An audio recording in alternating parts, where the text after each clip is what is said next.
Hello my dear student, DK biology classes में आप सभी का स्वागत है। स्टूडेंट, हम पढ़ रहे हैं 12th का 3rd चैप्टर अध्याय 3 ह्यूमन रिप्रोडक्शन, मानव जनन। मानव जनन में हम पढ़ने वाले हैं ओवरी, अंडाशय के बारे में हम पढ़ने वाले हैं आज, है ना। इसके पहले यदि आप हमारे चैनल में हैं तो नए चैनल को सब्सक्राइब कर लीजिए, जिससे आने वाली सभी वीडियो का नोटिफिकेशन आप तक आसानी से पहुंच सके। चलिए स्टार्ट करते हैं। अंडाशय। अंडाशय क्या होता है? यह अंडाशय एक होता है स्त्री का प्राथमिक जनन अंग होता है। अंडाशय क्या होता है? स्त्री का प्राथमिक जनन अंग होता है।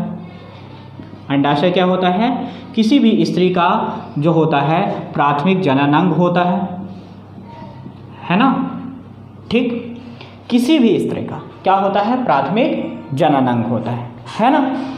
फिर यदि हम अंडाशय देखें तो यह क्या होता है? यह स्त्री के उदर गुहा के नीचे, स्त्री के उदर गुहा के नीचे, स्त्री के उदर गुहा के नीचे गर्भाशय के दोनों तरफ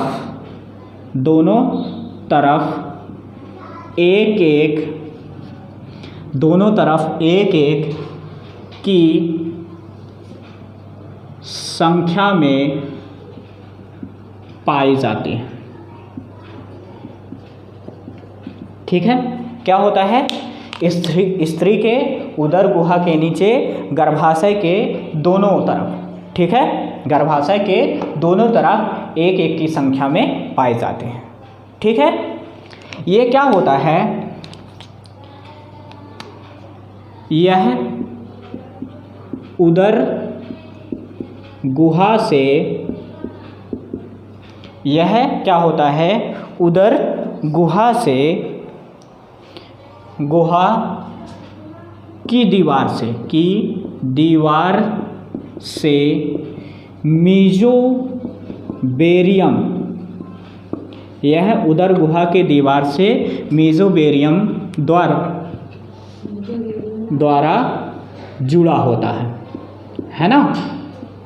क्या होता है? यह उदर गुहा की दीवार से किसके द्वारा जुड़ा होता है? मीजोबेरियम द्वारा क्या होता है? जुड़ा होता है। तथा गर्भाशय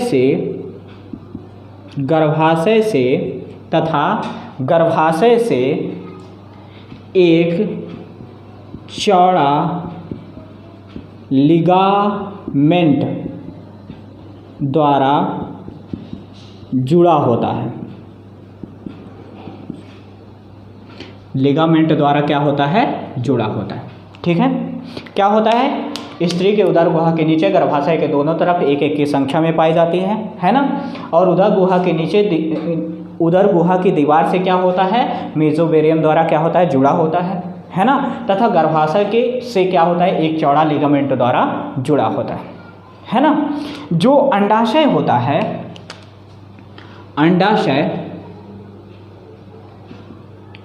4 सेंटीमीटर लंबा, ठीक है, 2.5 सेंटीमीटर चौड़ा तथा 1.5 सेंटीमीटर मोटा होता है।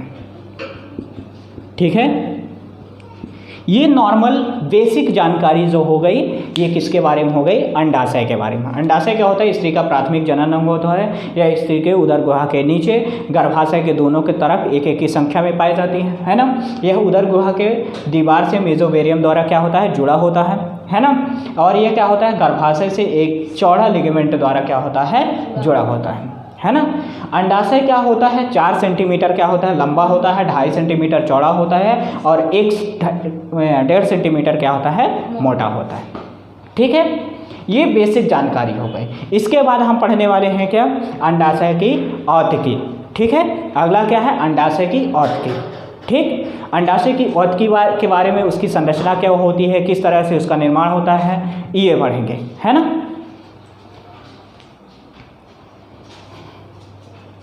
चलिए ये देखते हैं क्या है, ये अंडाशय की संरचना है।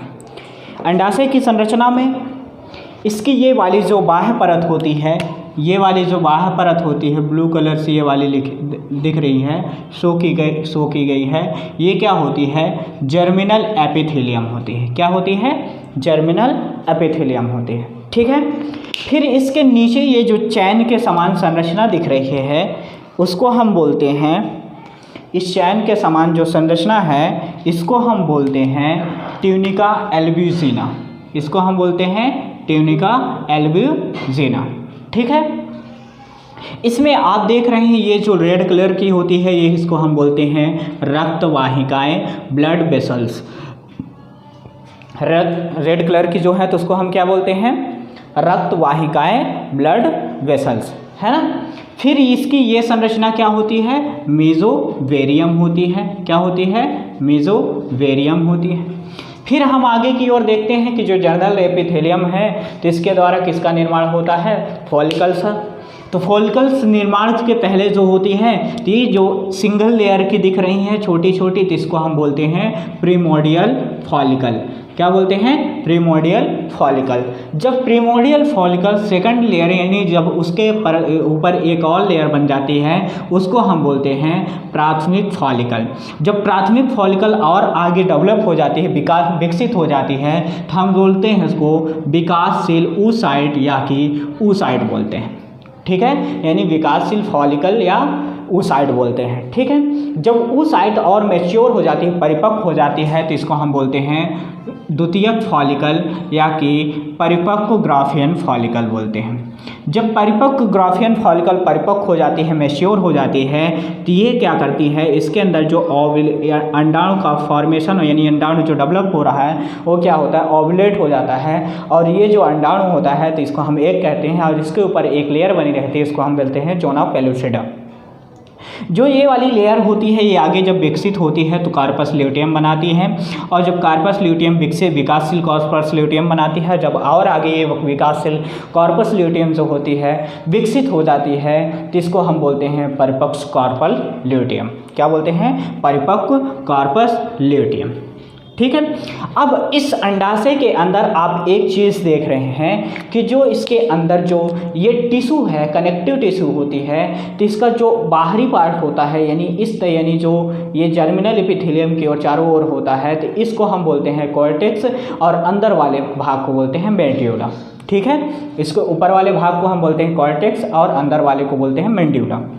जो कॉर्टेक्स होता है, कॉर्टेक्स और मेड्यूला, तो मेड्यूला में क्या होता है, रक्त वाहिकाओं का क्या होता है, संचार होता है। यानी यहाँ पे क्या होता है, रक्त वाहिकाएं पाई जाती हैं किसमें, मेड्यूला भाग में।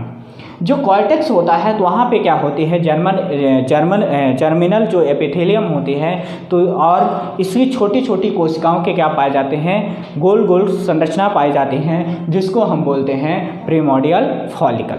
क्या बोलते हैं, प्रीमोडियल फॉलिकल, ठीक है। कुछ समझ में आ रहा आप लोगों को, है ना।